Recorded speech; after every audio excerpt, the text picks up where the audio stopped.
کہ آپ گھر بیٹھے برابر کے ثواب حاصل کرنا چاہتے ہیں، حضرات برابر کا ثواب حاصل نہیں ہوگا، سننے کا ثواب ملے گا، آپ اگر کچھ سیکھیں گے سیکھنے کا ثواب ملے گا، لیکن اس جگہ کو جہاں پہ ذکر کی محفل سجائی جاتی ہے، ایسی جگہ کے بارے میں ہمارے اور آپ کے مصطفیٰ فرماتے ہیں، مصطفیٰ جان رحمت صلی اللہ علیہ وآلہ وسلم ارشاد فرماتے ہیں کہ جس جگہ اللہ اس کے رسول کی ذکر کی محفل سجائی جاتی ہے، جب تک ذکر کی محفل رہتی ہے، اللہ تبارک و تعالیٰ اس جگہ کو جنت کی کیاریوں میں شمار فرما دیتا ہے، جنت کی کیاریوں میں شمار فرما دیتا ہے۔ آپ جب تک اس محفل میں اس نظم نور میں بیٹھے رہیں گے، ہر ایک لمحہ ہر ایک پل آپ کا جو گزرے گا وہ نیکیوں میں اضافہ ہوتا جائے گا۔ درود پاک بھائی اللہم صلی علی سیدنا شفیعنا نبینا مولانا محمد بارک وسلم، صلاۃ و سلام علیک یا رسول اللہ صلی اللہ تعالی علیہ وآلہ وسلم، واما بنعمت ربک فحدث، اور اپنے رب کے دی ہوئی نعمتوں کا خوب خوب چرچا کرو۔ علی جناب اختر صاحب جو ہے اختر صاحب سجانے جو ہے اپنے گھر میلاد کی محفل کو سجایا ہے، اللہ تبارک و تعالیٰ نے اسے دولت دیا، اسے ثروت دیا، اسے سرمایہ سے نوازا، اس کے دل میں جو ہے اللہ اس کے رسول کی محبت جو ہے موج ماری، اور یہ جوش میں آ کر خدا کے رسول کی محبت میں ذکر کی محفل سجا دیا۔ یہ بھی اللہ کی ایک نعمت ہے برادران ملت اسلامیہ، یہ بھی جو ہے نعمت کا چرچا کرنا ہوا۔ برادران ملت اسلامیہ اپنے گھروں میں میلاد کی محفل سجانی چاہیے، اس سے کیا ہوتا ہے؟ خیر و برکت حاصل ہوتی ہے، اس سے کیا ہوتا ہے؟ بلائیں دور ہوتی ہے، اس سے جو ہے مصیبتیں ٹل جاتی ہیں، بیماریوں سے شفایات جو ہے مل جایا کرتی ہیں۔ برادران ملت اسلامیہ آج کچھ لوگ کہتے ہیں مولانا میں نماز پڑھتا ہوں، میں روزہ رکھتا ہوں، قرآن کی تلاوت کرتا ہوں، اس کے باوجود جو ہے پریشانی در پریشانی، مصیبت پر مصیبت، بلائے در بلائے، آخر وجہ کیا ہے؟ میں کہنا چاہوں گا ایسے لوگوں سے، ایسے شخص سے کہ آپ کی عبادت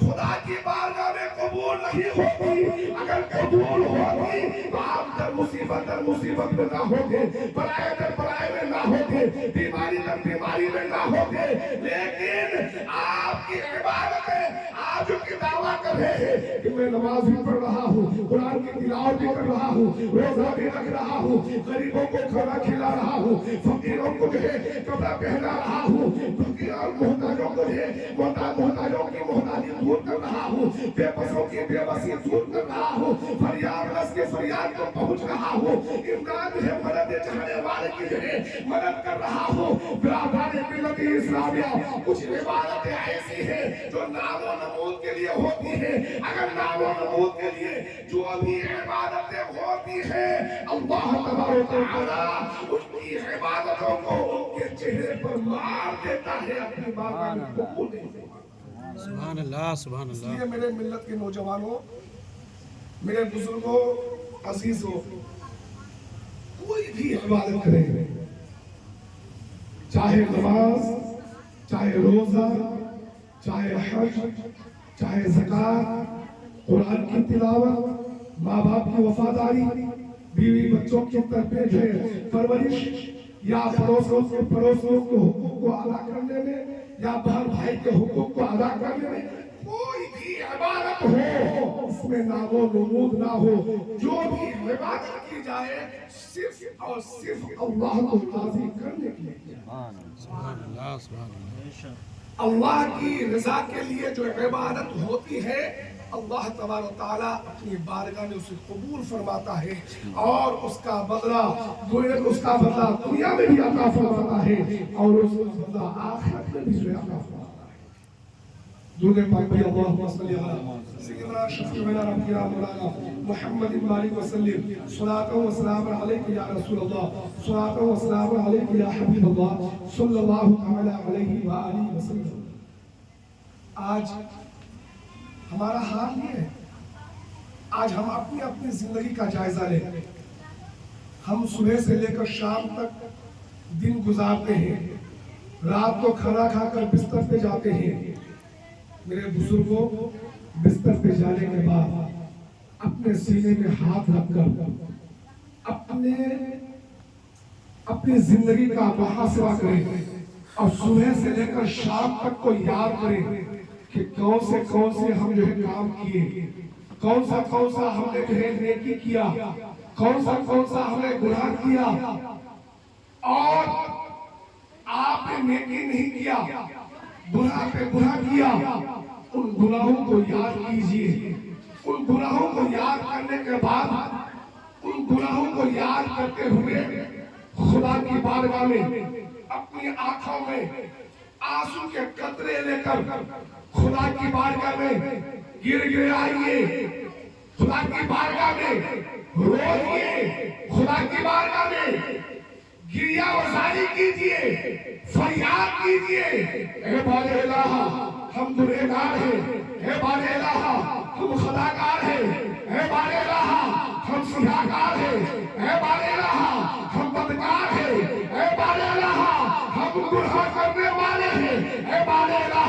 تو بخشنے والا پروردگار ہے، اے بار الہ تو رحمان ہے، اے بار الہ تو رحیم ہے، اے بار الہ تو ستار ہے، اے بار الہ تو غفار ہے۔ بار الہ غفاری کی وجہ سے ہماری خطاؤں کو معاف کر دے، ستاری کی وجہ سے ہماری سیاہکاروں کو معاف کر دے، اے بار الہ رحمان و رحیم ہونے کی وجہ سے ہماری گناہوں کو بخش دے اور ہمیں نیکوکار میں شامل فرما دے۔ سبحان اللہ، سبحان اللہ۔ ہمارے اور آپ کے نبی فرماتے ہیں جب کوئی بندہ گناہ کر کے شرمندہ ہو کر شرمندگی کی آنسو کے قطرے لے کر اگر قطرے نہیں نکل رہے ہیں تو رونے جیسا چہرہ لے کر خدا کی بارگاہ میں اپنی گناہوں کو یاد کر کے توبہ کرتا ہے، معافی کی طرف چلتا ہے، اللہ تبارک و تعالیٰ ان کی گناہوں کو قبول سے معاف کر دیتا ہے اور انہیں گناہوں سے پاک و صاف فرماتا ہے۔ سبحان اللہ۔ حضرات، ہمیں ہر رات اپنی گناہوں سے توبہ کر کے سونا چاہیے۔ کیا پتا ہم رات کو سو رہے ہیں، صبح کی سفیدی دیکھنا نصیب ہو یا نہ ہو، اس لیے سچی توبہ کر کے سوئیں گے۔ اگر اسی رات آپ کی موت ہو جائے گی تو اللہ تبارک و تعالیٰ آپ کو اس دنیا سے اٹھائے گا تو ایک مومن مسلمان بنا کر اٹھائے گا۔ میرے ملت کے نوجوانوں، عزیزوں، بزرگوں، آپ جو اپنی زندگی گزار رہے ہیں، آپ جانتے ہیں بتانے کی ضرورت نہیں کہ آپ کا پیدا کرنے والا، ہمارا پیدا کرنے والا خدا ہے۔ آج اپنے ماں باپ کا جو وفادار نہیں ہوتا تو ماں باپ اس اولاد سے محبت نہیں کرتے، اس اولاد کے لیے گھر مکان بنانا گوارا نہیں کرتے۔ میرے ملت کے نوجوانوں ذرا یاد کریں، ماں باپ دنیا میں لانے کا ایک ذریعہ ہے، ماں باپ نے دنیا میں لایا، ان کا وفادار ہم نہ بن پائے تو وہ ہم سے صحیح سے بات نہیں کرتے۔ جس خدا نے دنیا کو بنایا، جس خدا نے ہمیں اور آپ کو پیدا کیا، اس خدا کا اگر ہم شکر گزار بندہ نہ بنے تو بتائیے خدا ہم سے راضی ہوگا؟ بتائیے خدا ہم سے محبت فرمائے گا؟ خدا کی محبت اگر میرے ملت کے نوجوانوں جانتے ہیں خدا اپنے بندوں سے کتنا پیار فرماتا ہے، کتنی محبت کرتا ہے۔ حضرت یوسف علیہ نبینا علیہ الصلوۃ والتسلیم اور حضرت یعقوب علیہ نبینا علیہ الصلوۃ والتسلیم دونوں بات دیکھیں۔ حضرت یوسف علیہ نبینا علیہ الصلوۃ والتسلیم اپنے باپ سے 32 سال کی جدائی کے بعد جب گلے ملتے ہیں تو گلے ملتے ہوئے کبھی بے ہوش ہوتے ہیں، کبھی گلے ملتے ہیں، کبھی روتے ہیں، تو فرشتے خدا کی بارگاہ میں عریضہ پیش کرتے، بار الہ یہ باپ بیٹا کی محبت کیسی ہے کہ کبھی گلے مل رہے ہیں، کبھی بے ہوش ہو رہے ہیں، کبھی رو رہے ہیں، کبھی محبت کر رہے ہیں۔ اللہ تبارک و تعالیٰ فرمائے گا، فرماتا ہے اے فرشتوں، یہ تو باپ بیٹی کی محبت ہے، لیکن سب سے آخر میں اپنا محبوب اس دنیا میں جو ہے پیدا کروں گا،